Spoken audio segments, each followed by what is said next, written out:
अस्सलाम वालेकुम। कैसे हैं बच्चों आप लोग। मैं उम्मीद करती हूँ कि आप सब खैरियत से होंगे। आज जो है वो हमारा जो टॉपिक है हम उसकी तरफ चलते हैं। और जी जनाब, आज जो हमारा टॉपिक है जो हमने आज पढ़ना है उस टॉपिक का नाम है legal framework order. Page number 51 पे है ये। Legal framework order 1970।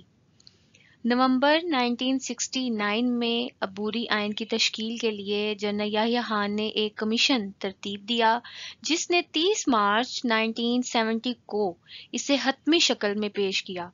इस लीगल फ्रेमवर्क ऑर्डर के अहम निकात दर्ज झैल हैं। यहाँ पे एक लफ्ज आया है अबूरी आइन। अबूरी का मतलब होता है आर्जी तौर पर, मतलब एक आइन जो जिसको हतमी तौर पर कह दिया जाए कि ये फाइनल है, अब इसमें कोई तब्दीली नहीं आएगी, ये वो चीज नहीं बताई गई। अबूरी का मतलब आर्जी तौर पर, जो वक्ती तौर पर जो आइन नाफिज किया जाता है, जो इस्लाहात लाई जाती हैं, उसको जो है अबूरी आइन कहा जाता है। मगरबी पाकिस्तान से वन यूनिट का खात्मा कर दिया गया और चारों सूबे बहाल कर दिए गए। One unit was abolished from west Pakistan and all four provinces were restored. Number 2 है जी, इंतखाबात के लिए अवाम को बराह रास्त वोट डालने का हक दिया गया। राय दही के लिए 21 साल की उम्र मुकर्रर की गई।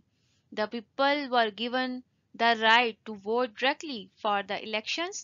The age limit for voting is 21 years. Number 3 है, सूबों के दरमियान कौमी असम्बली की सीटों की बराबर तकसीम को खत्म करके तमाम सूबों की इनकी आबादी के लिहाज से नशिस्तें दी गईं। नंबर 4 है, कौमी असम्बली की कुल नशिस्तों की तादाद 313 कर दी गई, जिनमें 13 नशिस्तें खवातीन के लिए मखसूस कर दी गईं, जबकि खवातीन को जर्नल नशिस्तों पर इंतखाबात लड़ने का हक भी दिया गया। नंबर 5 है, इंतखाबात लड़ने के लिए उम्मीदवार की उम्र कम अज कम 25 साल मुकर्रर की गई। Maximum age of 25 years fixed for the candidate for elections. Number 6 है, अगर नई असम्बली 120 दिन के अंदर नया आइन बनाने में नाकाम रही तो असम्बली खत्म हो जाएगी। इन तमाम नुकात के अलावा लीगल फ्रेमवर्क ऑर्डर 1970 में मुस्तकबिल के आइन के लिए एक पॉलिसी तश्कील दी गई। मुस्तकबिल के आइन की पॉलिसी क्या है जी? मुल्क का आइन वफाकी तर्ज का होगा। मुल्क का नाम इस्लामी जमहूरिया पाकिस्तान होगा। The name of the country will be Islamic Republic of Pakistan. आइन में इस्लामी नजरियात और जमहूरी इक़्तिदार को मद्देनजर रखा जाएगा। The Constitution will take into account Islamic ideology and democratic values. शहरी अपनी बुनियादी हकूक का आज़ादी से इस्तेमाल कर सकेंगे।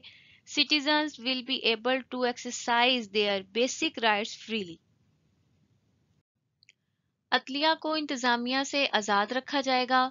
सूबों को खुद मुख्तारी दी जाएगी। सदर के पास इख्तियार होगा कि आइन को इस वक्त तक मंजूर ना करे जब तक ऊपर बयान करदा निकात आइन का हिस्सा ना हो। सदर के पास आइन की तरमीम का इख्तियार होगा और इसको किसी अदालत में चैलेंज नहीं किया जा सकेगा। तफसीली सवाल नंबर 9, लीगल फ्रेमवर्क ऑर्डर का तफसीली जायजा पेश करें। Long question number 9, review the legal framework order. सफ़ा नंबर 50-51 पे है। बच्चों, आपने इस वीडियो को बहुत अच्छे तरीके से देखना है, सुनना है, इस क्वेश्चन को बहुत अच्छे तरीके से याद करना है और आपने इसको याद करके लिखना है। और अपना ख्याल रखिएगा। बहुत मौसम में शिद्दत काफ़ी ज़्यादा है, ख़ुद को सर्दी से बचा के रखें और इस क्वेश्चन को अच्छी तरह पढ़ें, याद करें, समझने की कोशिश करें। जो मुश्किल अल्फाज हैं उनको बार बार दोहराएं। अपना बहुत सा ख्याल रखिएगा। अल्लाह हाफिज़।